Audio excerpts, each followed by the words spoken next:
You lost to a team where you can't even pronounce the name of the players. So we saw the teams from Group A and B complete their final group fixtures, and we now know at least 4 teams that will move on to the round of 16. The teams that placed third will have to wait until all the group stage matches are over to know their fate. So today we had 4 fixtures, 2 from Group A and 2 from Group B, and matches were played simultaneously. So there's no way in the world I could go to my job and watch 2 games. I could only watch one at a time when I'm not at home. And the game that I saw was the Madagascar 2, Nigeria 0. Like, do you guys believe it?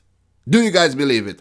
I was stunned and the Nigerians were stunned. I did not expect Madagascar to beat Nigeria. Maybe pick up a draw, but not a 2-0 victory. I did, however, predict Madagascar to move on to the round of 16, so I guess it wasn't so shocking after all. So for those of you guys who laugh at me when I did predict Madagascar to meet Cameroon in the next round and defeat them, well, you see, there's your evidence that it could definitely happen. But Madagascar and Cameroon may just avoid each other. As for the fixture between Guinea and Burundi, I saw the highlights. And as for the Group A fixtures between the host Egypt and Uganda, I only know the scoreline. I didn't watch highlights and I didn't watch the game. And the same goes for the other Group A fixture between Congo DR and Zimbabwe. So what I'm going to do, I'm going to talk about Nigeria's loss to Madagascar and then just talk briefly about the other results. And of course, the group standings. In their first match, Nigeria defeated Burundi 1-0 and then they went on to defeat Guinea 1-0 as well. As for Madagascar, they picked up a 2-2 draw in their opening match against Guinea, and then they went on to defeat Burundi in a game that finished 1-0. Gernot Rowe made 5 changes to the 11 that played against Guinea, while for Madagascar, they played an unchanged team for the 3rd time in a row. Some fun facts for you.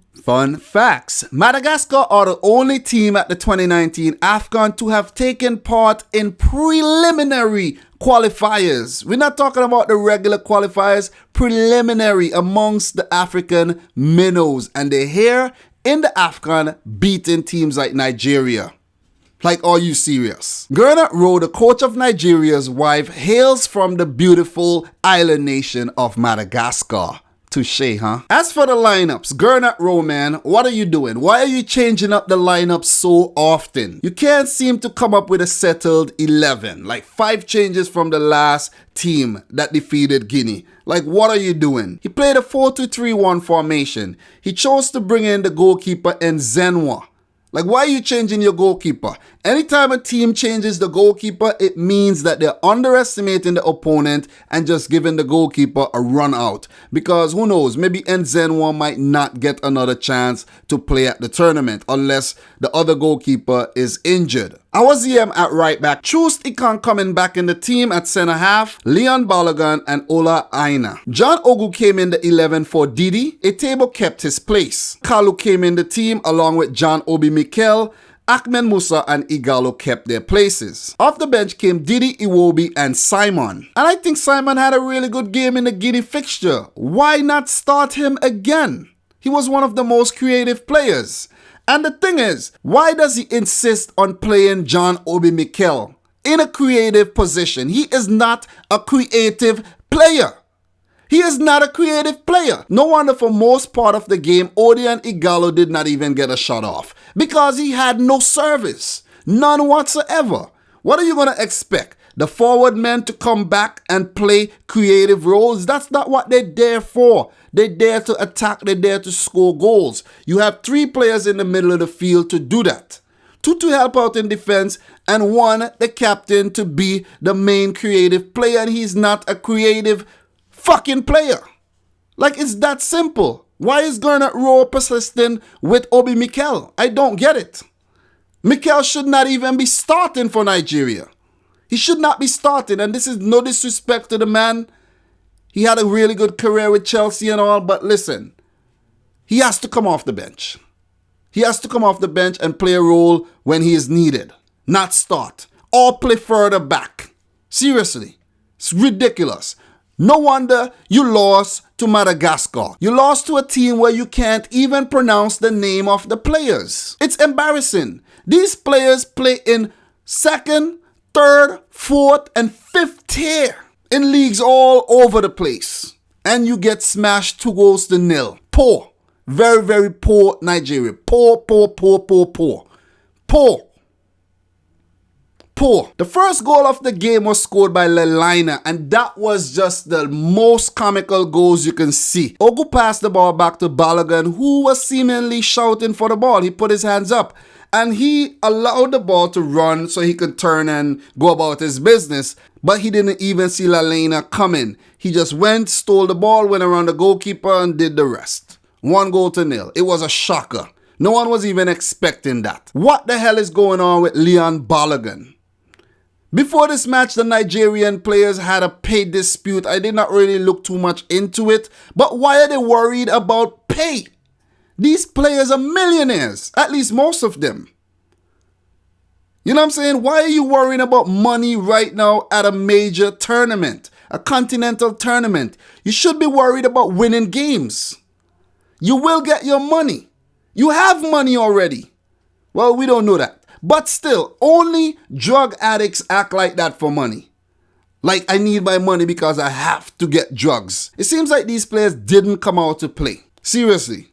Their minds were elsewhere. They were played off the park by Madagascar. Madagascar. A lot of people don't even know Madagascar have a football team. Seriously. And Nigeria lost 2-0. So, like, it's comical. Like, try pronouncing the name of some of these players. Like, it's like you can't do it. You cannot do it. You just simply can't. The second goal was scored in the 53rd minute by Carolus, and it was Diddy giving away a free kick just outside the box in a dangerous position. Up stepped Carolus, he took a shot, it deflected, beat Nzenwa in goal. And guess who it came off of? Diddy. Wow. Talk about adding insult to injury. Talk about a double whammy. Nigeria were down 2-0. I'm not even going to go too much into detail and talk about who almost scored and who missed and all of that. But Madagascar played Nigeria off the park. It's that simple. They played them off the playing field. And they deserve to pick up the 3 points to top the group. Gernot Rowe, you have to get your shit together. Or else, when you move on to the second round, you're definitely gonna get knocked out if you don't change things right now. As for stats in the game, Madagascar with 7 shots at goal, 3 on target. 38% of the possession, 353 passes, 75% pass accuracy, 15 fouls, 1 yellow card. Yes, and they still play them off the park. Nigeria, 12 shots at goal, 1 single shot on target. 1. They weren't even testing Madagascar's goalkeeper. 62% of the possession, 543 passes, 85% pass accuracy, 20 fouls. Nigeria, what are you doing? They could end up facing Ghana in the round of 16. It will be Ghana or Cameroon.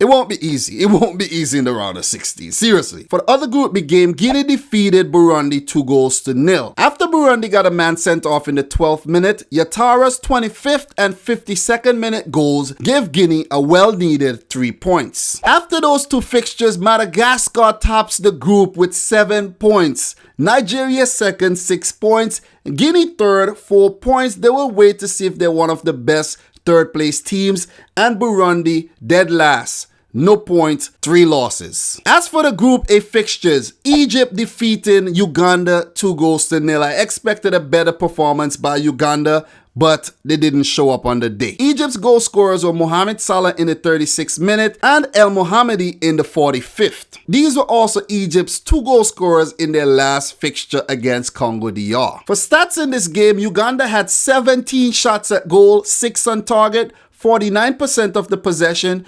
348 passes, 75% pass accuracy, 12 fouls, 2 yellow cards. So seemingly they did not play too badly. Again, guys, I did not watch this game. Egypt had 7 shots at goal, 4 on target, 51% possession, 364 passes with a 76% pass accuracy, 18 fouls, picking up 1 yellow.